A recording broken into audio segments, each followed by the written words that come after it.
ओम जय श्री विष्णु, जय माता रानी। दोस्तों आपके अपने चैनल राधे श्याम में आपका बहुत बहुत स्वागत है।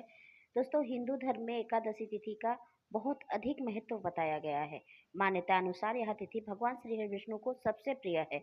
वर्ष 2024 में 13 अक्टूबर दिन रविवार तथा 14 अक्टूबर को वैष्णव पापाम कुशम एकादशी मनाई जा रही है।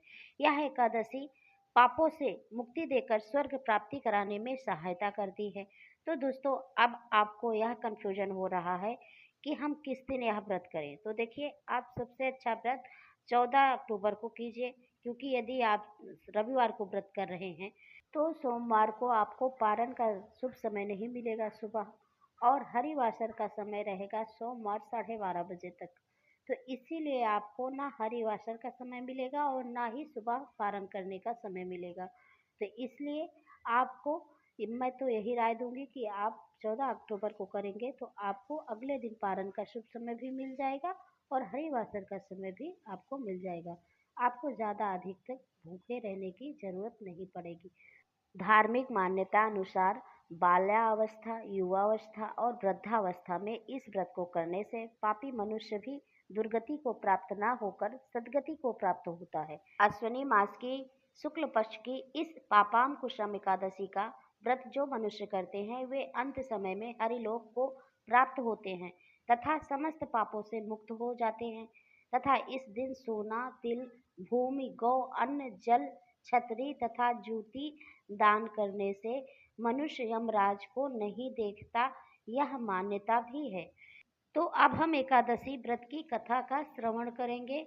इसकी व्रत कथा के अनुसार प्राचीन समय में विंध्य पर्वत पर क्रोधन नामक एक बहेलिया रहता था।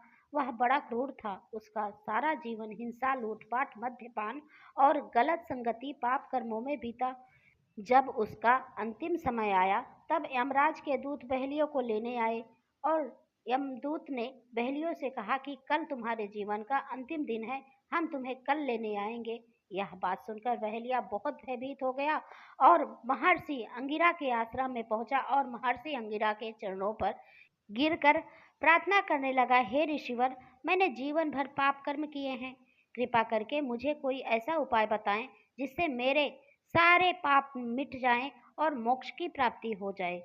उसके निवेदन पर महर्षि अंगिरा ने उसे अश्विनी शुक्ल पक्ष की पापम कुशा एकादशी का विधि पूर्वक व्रत रखने के लिए कहा। महर्षि अंगिरा के कहे अनुसार उस बहेलिये ने यह व्रत किया और अपने द्वारा किए गए सारे पापों से छुटकारा पा लिया। इस व्रत के प्रभाव से उसके सभी संचित पाप नष्ट हो गए तथा उसे मोक्ष की प्राप्ति हुई। अतः पौराणिक मान्यता अनुसार यह एकादशी स्वर्ग, मोक्ष, आरोग्यता, सुंदर स्त्री तथा अन्य और धन देने वाली है। इस एकादशी के व्रत के बराबर गंगा, गया, काशी, कुरुक्षेत्र और पुष्कर भी पुण्यवान नहीं है। हरिवासर तथा एकादशी का व्रत और जागरण करने से सहज ही में मनुष्य विष्णु पद को प्राप्त होता है। इस व्रत को करने वाले 10 पीढ़ी मातृपक्ष, 10 पीढ़ी पितृपक्ष, 10 पीढ़ी स्त्री पक्ष तथा 10 पीढ़ी मित्र पक्ष का उद्धार कर देते हैं। वे दिव्य देह धारण कर चतुर्भुज रूप हो, पीतांबर पहने और हाथ में माला लेकर गरुड़ पर चढ़कर विष्णु लोक को जाते हैं। तो इसलिए हम लोग को एकादशी का व्रत अवश्य करना चाहिए। जीवन में एक बार तो आप संकल्प करके एकादशी का व्रत अवश्य करें। दोस्तों, पूजा विधि है, आप एक चौकी ले लीजिए और पीला वस्त्र बिछा दीजिए और श्री हरि विष्णु की वहाँ प्रतिमा रखकर या मूर्ति रखकर आप स्नान कराइए गंगा जल से या दूध से या पंचामृत से भी स्नान करा सकते हैं। स्नान कराने के बाद भगवान को आप पीला वस्त्र समर्पित करें, जनेऊ समर्पित करें और भोग प्रसाद समर्पित करें, धूप दीप इत्यादि जलाएं और इसी प्रकार से सुबह भी पूजा करें, इसी प्रकार से शाम को भी करें। फिर दूसरे दिन अगले दिन शुभ मुहूर्त में पारण करके आप अपना व्रत खोल सकते हैं।